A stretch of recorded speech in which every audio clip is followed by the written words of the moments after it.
At this point, it's not just the pesky rebel forces and the overbearing IMC military that are facing the final frontier in Titanfall. The menu itself is reaching the edges of its usefulness. Let's take a quick look at what I'm talking about here.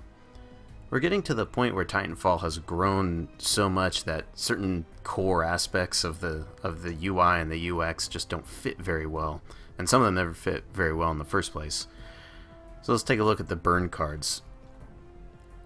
So these are the perks that you pick and load out. Some of them will give you more powerful weapons, different abilities. As you can see, you need to pick one at a time, put them in your hand here.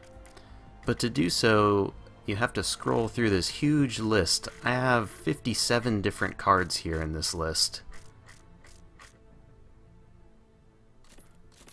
And the cruel thing is that the better I get at this game, the longer this list will get. Every time I prestige, I'll be able to hold a larger deck. And so the better I get at Titanfall, the worse this user interface and user experience will be. Additionally, there's no obvious way that these are organized. I clearly have a lot of cards, and so I can start to pick out patterns.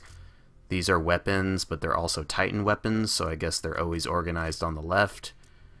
Here's XP-based cards, all kind of grouped together. Stars, I guess special things, who knows.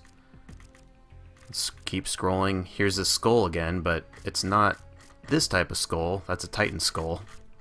It's this type of skull. It's a human weapon skull. I can't see the difference either. But the point is, even the way the weapons are organized is a mystery. And again, this problem is only going to get worse the better you get, because you'll have a bigger hand and you'll have to spend crucial seconds as the match starts messing with your hand. So let's go into another thing here and jump into the challenges. So there's a bunch of different challenges you can do in Titanfall, which is nice. It's really forced me to think about how I play. I see a challenge and I want to do it as a small goal to myself. You know, this is just a way to challenge myself as I play the game. So, you know, taking a look at what you have here is interesting. The other thing is, in order to prestige, once you hit the level cap and you want to start over again, you actually need to complete certain types of challenges. So I can see here that I need to kill 100 enemies with the plasma railgun in order to prestige. And after the match, it shows you what challenges you're working towards, and you can even filter this down more thoroughly by tracking them. So I can click on track here. I'm also tracking this Titan Killer plasma railgun challenge, as well as this no-hitter challenge.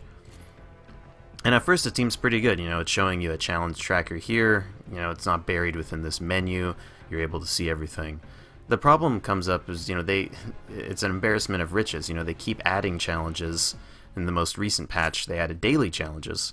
So today, if I were to play the game, you know, I could try to kill 3 people that are flying in the air, or I could try to use the shotgun to kill 20 enemies.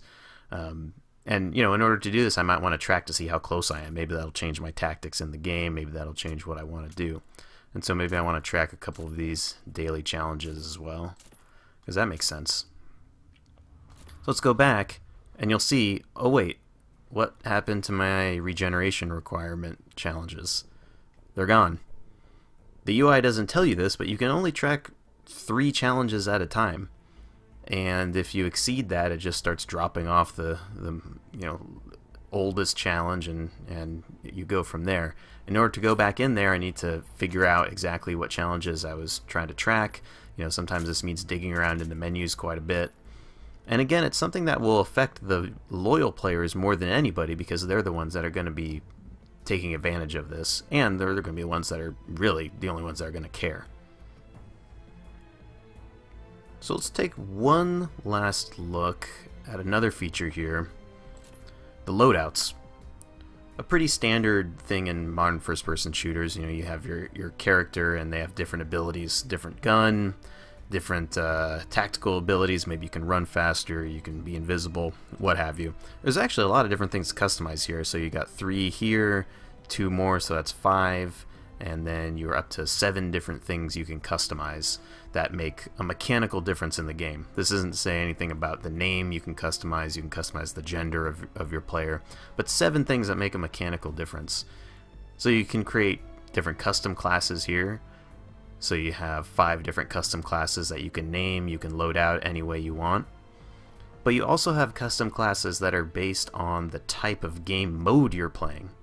So really, any game mode can have 7 different classes that you can pick from at the beginning of a match or during a match. Now the trick is every single game mode has this. So I started attrition, I have my 5 custom classes, I have 2 extra attrition classes, which is 7. Maybe I want to take a look at this. Here are my capture the flag classes. So I'm up to 9 distinct classes I can choose from. I have Last Titan Standing, so I'm at 11.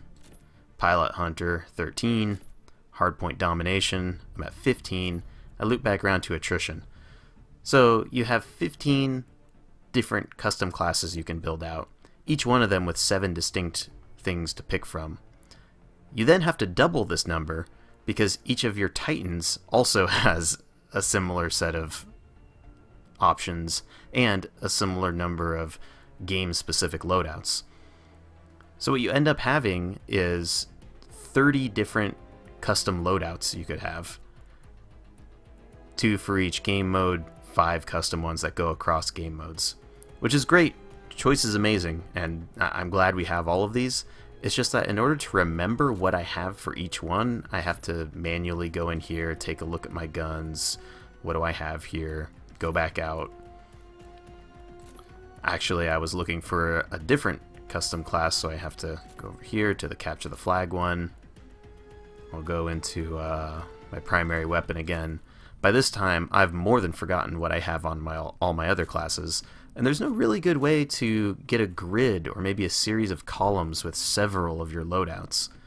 And again, this is something that will affect people that care about this, the most die-hard fans of the game, and it's something that will only get more exacerbated as you get better at the game, because you'll be wanting to get more and more specialized. You'll want to tweak every single little class, and you'll be spending an inordinate amount of time going through these menus, cycling through, taking a look at every weapon, trying to remember what you've done for the other weapons. So unless you create some sort of spreadsheet outside of the game, it's a lot to keep in your head all at once, especially when you're trying to get into the game as fast as possible. So as you can see, Titanfall is just straining the boundaries of its UI and its UX. And the question is, whether they're going to address this in the 3rd DLC, whether this will take a sequel to address, or maybe this is something that Titanfall will always continue to struggle with.